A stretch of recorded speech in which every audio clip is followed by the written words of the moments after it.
Hi, I'm Alex. I'm a photographer from Sydney, and I've just recently founded Light Paint Lab, which is a website all to do with light painting photography and light art, and basically hoping to share with people some light painting techniques, tutorials, gear, all sorts of different stuff. And tonight we're out here in Bondi, and basically I'm hosting the first ever Light Paint Lab photo walk. Yeah, welcome everybody. This is pretty cool. I'm a bit intimidated, there's so many people here. I didn't quite expect that many people, but it's pretty awesome. Look, for starters, what I thought is we'll just go out towards the beach, maybe into one of the corners where it's a little bit darker, and basically I'm going to run you through sort of the basics of light painting photography for all of you that might not be so familiar with it, so you get the most out of everything when we go out later on. So to do light painting, you can pretty much use any camera that's capable of shooting long exposures. So you know, your standard DSLR will do it, most Micro Four Thirds cameras will be capable of shooting long exposures. And you can even use your iPhone if you want to. If you get an app like Slow Shutter Cam, you'll be able to use that for your light painting photography as well. That's pretty cool though. So you got two concentric circles going on.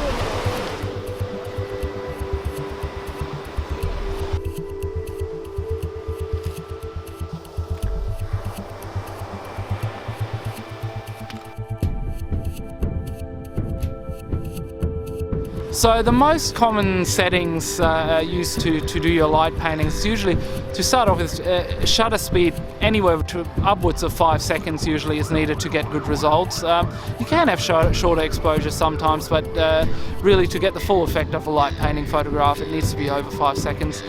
Depending on what light source you're using, aperture of around f9 I found handy at ISO 100. And it's really important that you always have a torch out, you know, so whoever's taking the photo can actually focus on you properly and know where the action's going to be happening. Otherwise, you know, you might, if you do it yourself, you kind of have to guess, but, you know, you can always lay a torch on the ground or something like that and then focus on that if you know where you're going to be standing to do the light painting.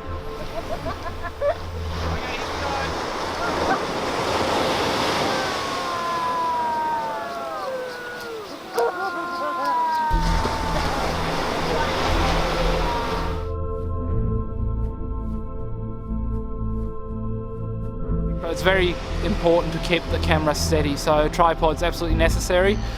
Cable release also comes in handy, so you reduce any shake or, you know, any movement of the camera itself. You know, in terms of lenses, anything will work really, you know, it depends on the shot you're framing, as with anything. But it tends to be usually wide angle lenses that I use for most of the light painting stuff. And that's mainly to do, when I do it myself, I don't really have the time to run, you know, 200 or 300 meters to set off the camera before I start doing a fire twirl in front of a 600mm lens. So it's a bit bright? Yeah. Okay, maybe go up to like f11, f14, because you'll get a little bit more definition that way. I can also dim it down a bit. I think any open light source that you can move around and that's portable, you know, it can be used for light painting. You know, you can even use your car to do light painting if you wanted to.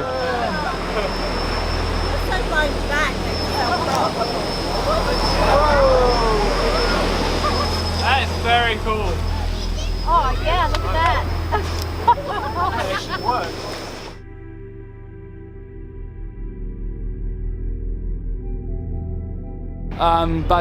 Yeah, I have a whole array of different types of LED lamps, little keychain lights in different colors. I've got sort of bigger camping torches. I've got a couple of homemade LED Orbinators that I use to create the orbs. An Orbinator is basically a single LED inside a ping pong ball. And it's attached to a longer cable, sort of about a meter to 1.5 meters long, and you use it to create orbs, which are basically spheres that you create while you're spinning around like this, and they look pretty cool. So originally The term Orbinator was dubbed by Michael Sutton, who is a photographer friend of mine, who basically showed me how to create those, and it's always been a great inspiration when it comes to light painting photography.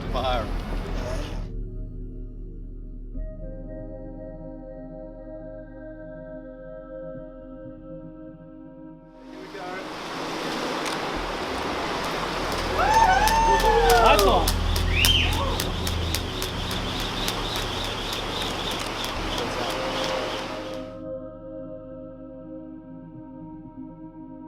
Okay, for the steel wool stuff you need some sort of a leash or a rope, usually a steel wire, and some sort of a cage that actually can hold the steel wool. So you sort of got to be able to stuff it in there, and obviously it's got to be able to withstand a little bit of heat.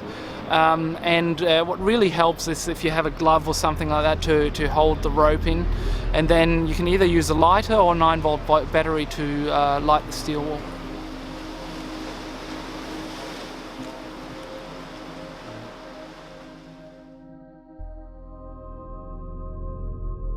I wonder how this is going to work, fresh from the shop. So what is this? Just a whisk. Okay. And it's stuffed with steel wool, which you can just buy at your local Bunnings. And then you get one of these ropes here. This is my old cage, and it's kind of completely mangled now. On fire. Yes. Wow. Well, that's the plan. I'd say between 10 and 20 seconds, depending on, so set your, again, I'd say probably around f8, f9 is probably good on ISO 100. With these, with the steel wool, it's really important, like especially if you use a metal rope like this, to just use a glove, because you just chafe your fingers and your hand up really easily when you spin it. So I always have a glove handy.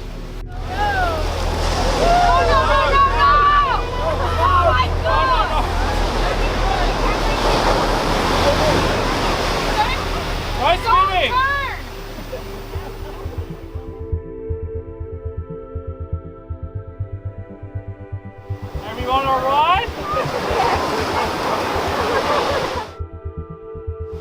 Okay, I think I'm going to have a go with my little thing here that I built today. I've got no guarantee that it's going to work properly, but we'll have a little bit of a play. Okay, here we go. Oh, it's working. All right. I think what I'm going to do for this first shot, and because it's pretty bright, just go back to f9 or even f11. And what I'm going to do, just for the benefit of all, I'm just going to run from about there with the thing all the way across the beach. So I might go even a bit further down, so keep your shutter open for a little while. The rainbow stick, as I call it, I ordered an LED strip which is about 5 meters long, which just has RGB LEDs on it, and a little remote, so it all comes pre-packaged. And basically the rest of the stuff I got from JCar, including a 12-volt battery, charger for the 12-volt battery, and all the cables that actually plug into the LED terminal.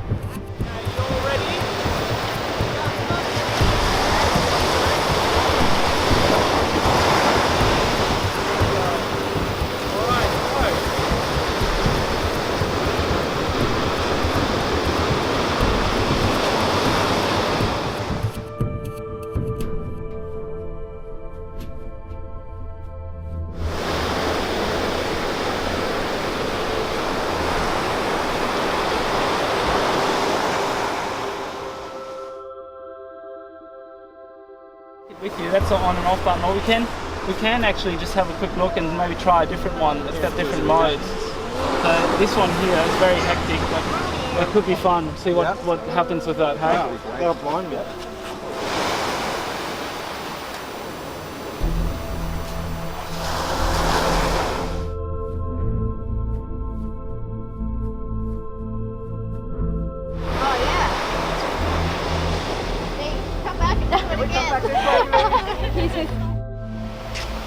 All right, that's have we got a few people that don't have any cameras with them?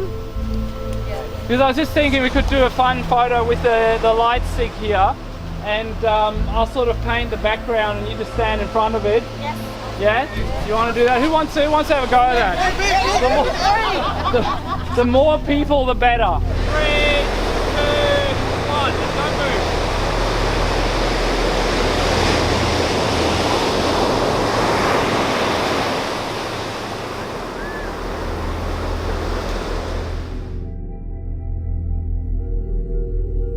I got interested in light painting about 5 years ago when a friend of mine from Germany came over. He was a fire twirler, and we just tried to find some interesting ways of taking some photos of him, and basically just went out to the beach and I got him to do a few different things, including twirling along the beach. And he also introduced me into steel wool and using steel wool for light painting photography, and yeah, basically that's how it all got started.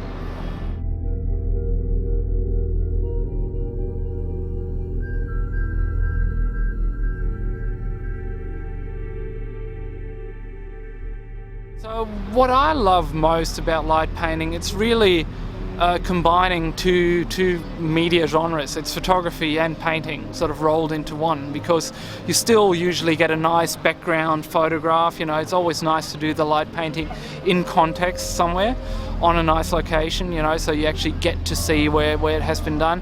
And it's kind of, I don't know, it's got the element of painting and creating something, and it's also completely, well, not completely, but it is quite random, and you never quite know what you're gonna get until you see the finished photograph. So I think that's what I really love about it, and it's really one of those things that is completely limitless in terms of possibilities.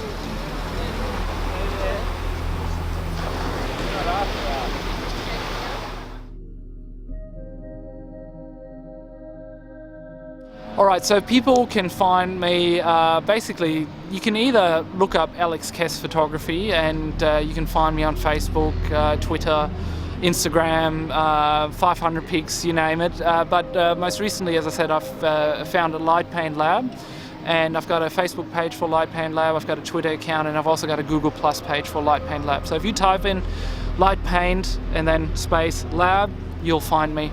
So I'll be running these free photo walks probably every half year or so, but I'm also planning to actually do some paid workshops that are a bit more in-depth. Actually thinking of doing something around Vivid this year, so yeah, hopefully stay tuned for a few announcements around that in the next few weeks.